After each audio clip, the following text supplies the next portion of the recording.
So let me just go ahead and show you exactly what I did here. I designed the cover for the product. I added the text and everything in Photoshop below the template layer. Obviously, we can see the lines of the template here. So after I got my layout exactly how I wanted, everything with the text, you name it, everything, then I went to Adobe Illustrator. I opened up the template that was provided in Illustrator.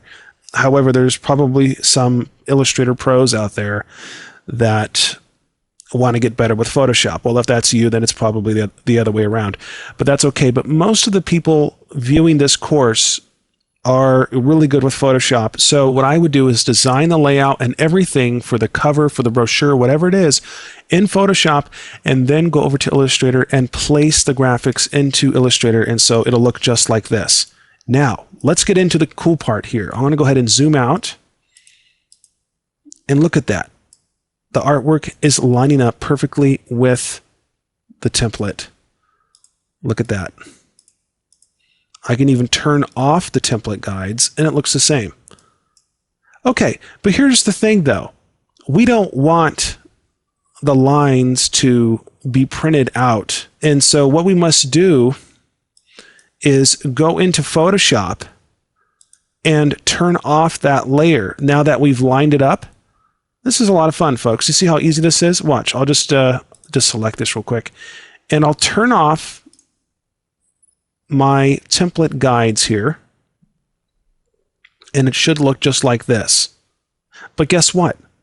I'm also going to create all the text in Illustrator.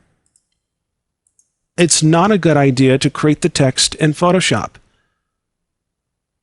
It's just not, because, I mean, you want to make sure that there's a really nice vector output when you're taking your text to print. Because if you do it in Photoshop, I mean, I know Photoshop has, and select the type tool, drag out a bounding box, and Control V, and paste the text into Illustrator, and then make it look exactly like the text does on my Photoshop artwork file. So when I have all the text looking the same, what I need to do in Photoshop is make these text layers, all the text layers, invisible. Easy way to do this for me is that I have layer comp without the text. And if you want to learn more about layer comps, then check out the layer comps video on DVD number 4, I think. Very awesome. Go check it out right now or after this video. Very good stuff. Really good to know. So after I've made all the text invisible on a file, the link option is checked by default because it's so important. So there you have it. That's how I create my DVD covers. Now what I'll do is just save this file and include the Illustrator file along with the linked Photoshop file, which is the artwork file. I'll take those two files, I'll put it on a disk, I'll name it artwork, and I'll send that to the company to be replicated.